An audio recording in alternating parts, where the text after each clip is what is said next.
Hello everyone. I'm on the lookout for someone to help me record the scripts of my horror stories. If you're interested in working with me, please reach out via the phone number listed in the description box below. Now, without further ado, let's hear today's story. This is something that took place back when I was about 12 years old. During this time, I lived with my parents and siblings in a neighborhood with lots of houses. However, not every house looked the same, and there were many different sized yards. I remember there was this one house a ways down my street that was abandoned. I didn't know the story behind it, but I know that one of my friends lived 2 doors down from it. This house had a bigger yard, and there were lots of trees on the property as well, so many, in fact, that you could barely even see the house from the street. It had been abandoned for several years, and I honestly don't know why. I had a few friends that lived in the neighborhood, and I went to school with them. One evening, I was hanging out with a friend who lived near the abandoned house. His name was Kyler. It was approaching sunset, and I was over in his yard. I don't remember how, but we got to talking about the abandoned house. I was curious about it because I didn't know anything other than that it was abandoned. Kyler said we should go over and look at it.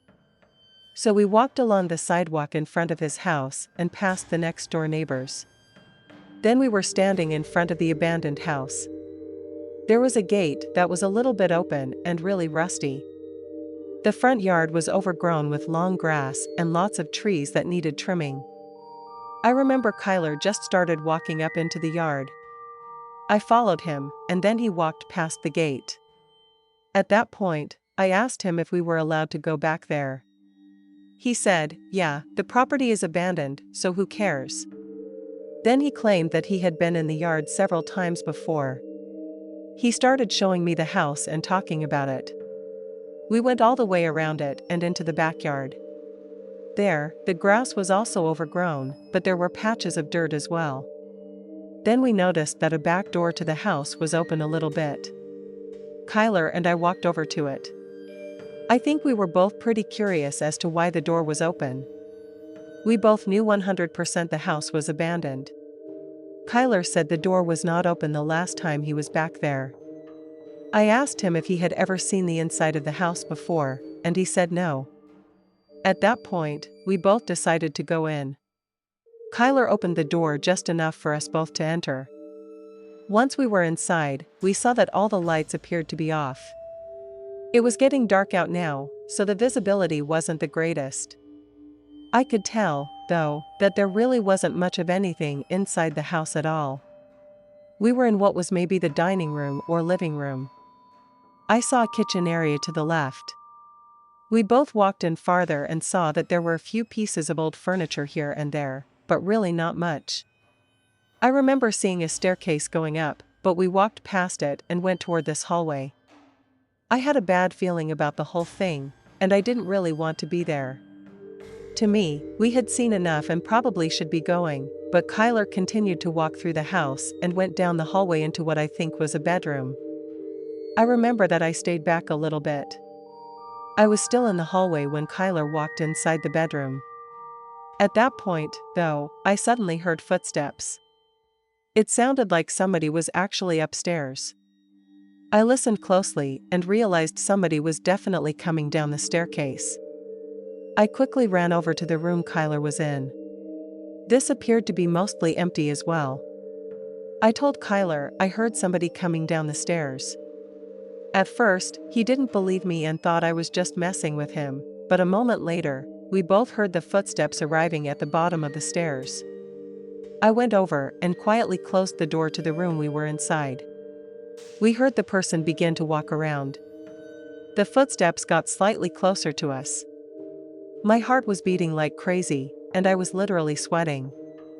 The footsteps did not enter the hallway, though. Instead, they headed to the front side of the house.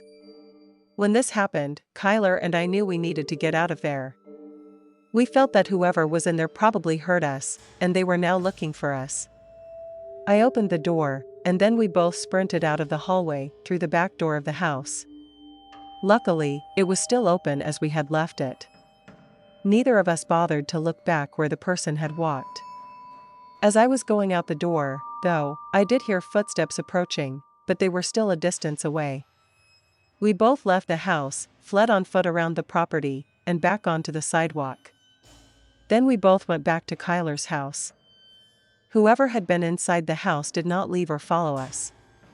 After that night, we never went back there again. I'm not sure who was in there. That was one of the scariest moments of my life. This happened back when I was a kid.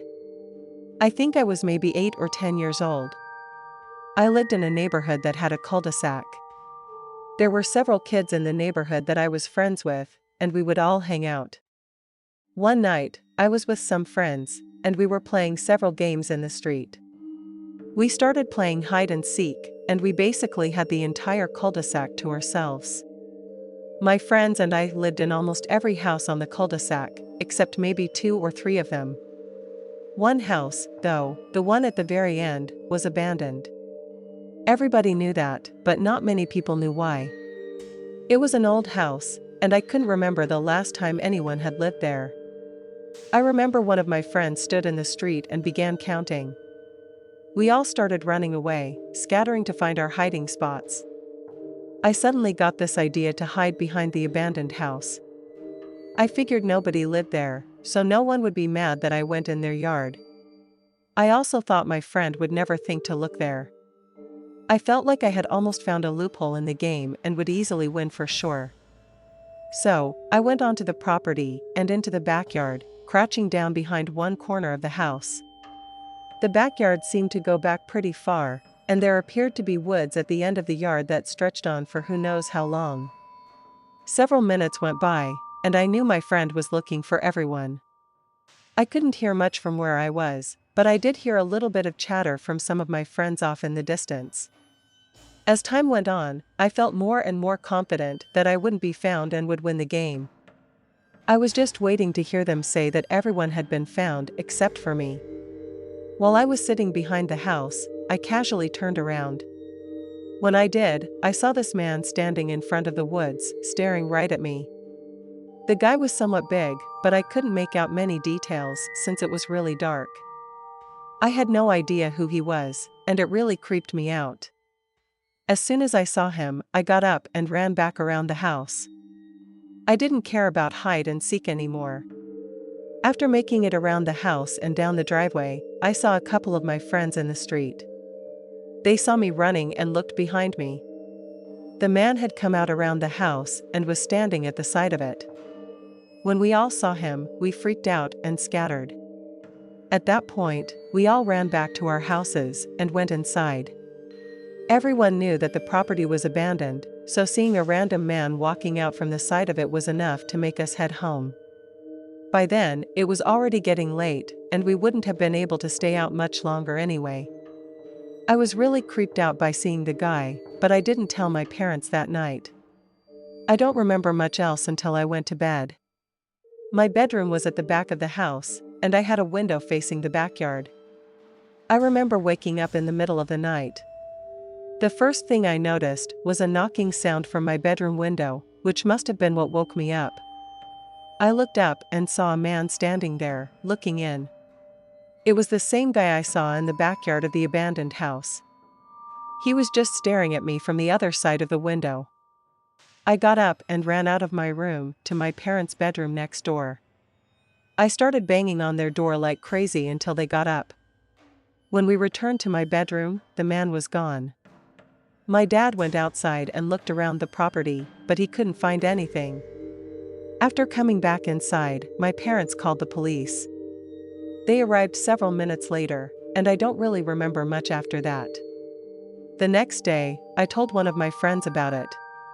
She said that she had also seen a man at her window the previous night, but he went away pretty quickly. The guy must have gone to at least 2 of our houses that night. Nobody in our neighborhood saw him again, but it still gives me the creeps to think about it to this day. This is something that took place years ago, when I think I was about 19. During this time, I lived with my parents in the neighborhood that I grew up in. I was working only about a mile away from home at a store. It was a part-time job, but I remember that at one point, my car broke down and had to be fixed. I would be without it for a few days, but still had to work. During this time, I walked the mile to work, which really wasn't too bad. It was a little bit of a different route than I would take while driving, though. On the first day I walked to work, I passed by this old convenience store in town. The store was now abandoned and had been for several years. I went there a couple of times when I was really young, and seeing it brought back a lot of memories, but I walked right past it to work. However, when I got off work and was walking home afterward, I passed by the store again. This time I was curious, so I walked closer. There was a small, empty parking lot in front and to the side of the store. The store was very small, basically like a convenience store you would see with a gas station, except there were never any gas pumps at this one. I walked up to the front and looked inside one of the windows. The lights were off, but things looked like they hadn't been touched in years. There were still a lot of items inside the store. It was sort of messy and looked really strange to see. It was interesting to me, though, and I stood at the window for maybe 5 minutes. As I was looking around, I suddenly saw a man come out from behind one of the aisles inside. This was really strange, because the building was abandoned. The man looked right at me, and I quickly turned and walked away. I kept going down the sidewalk back home. It was really creepy to see someone inside there. The man didn't appear to be any kind of construction worker or anything like that. I went the rest of the way back home, and the next day, when I walked to work, I passed the store again. That night, I got off a little bit later than usual. As I was walking by the store again on my way home, I got curious once more and stopped to look in the window. It was much darker now, being nighttime. When I was looking again, a man appeared from behind an aisle, this time much quicker than the last time. He started walking toward me at the window, and I turned and walked away again. I left the parking lot and got back onto the sidewalk. Then I crossed a nearby street and went onto another sidewalk. At that point, I heard footsteps behind me. The sidewalk I was on was very quiet, and nobody else would ever really walk on it, so this was strange. I turned around and saw the guy who had been inside the convenience store. He was walking quite a ways back, but appeared to be following me. It made me a little nervous, but I kept going home. I probably had about 10 minutes of walking left. Most of it was straight, but I would have to make several turns. The first turn I made, I was positive the guy would keep going straight, but he didn't, he turned with me. That made me a lot more nervous, as it confirmed he was following me. He wasn't really gaining on me, though, so I started to walk faster. At the next turn, I didn't see him for a while, and I actually thought he was gone. But then I saw him come around the corner and continue following me. By this point, I didn't have much farther to go. I kept walking, and soon my house was in sight. I looked back, and the guy was still there, following me. At that point, I made a run for it, which is probably something I shouldn't have done. I started sprinting, but at the moment I did, for some reason, I looked behind me, and the man also started to sprint. I ran for my house, and luckily, it wasn't too far away. I arrived and struggled to unlock the door, but eventually, I got it open and went inside. I looked out of the front window and saw the guy now walking down the sidewalk. He didn't come into our yard, but stopped and stood on the sidewalk in front of the house. He wasn't looking at me or even at our house, he was just standing there, staring down the street. After about a minute, I saw him turn around and walk back. I don't know what he was doing. He was probably mad at me for looking inside the store, but I didn't mean anything bad by it. I was just curious. After that, I walked a different route to and from work until I got my car back. I'm not sure when it changed, but today, the convenience store has been replaced with a new one. Thanks for sticking around till the end. If you enjoyed the story, don't forget to give the video a like and leave a comment with your thoughts. And if you haven't already, hit that subscribe button and turn on notifications so you never miss a terrifying tale. See you in the next one.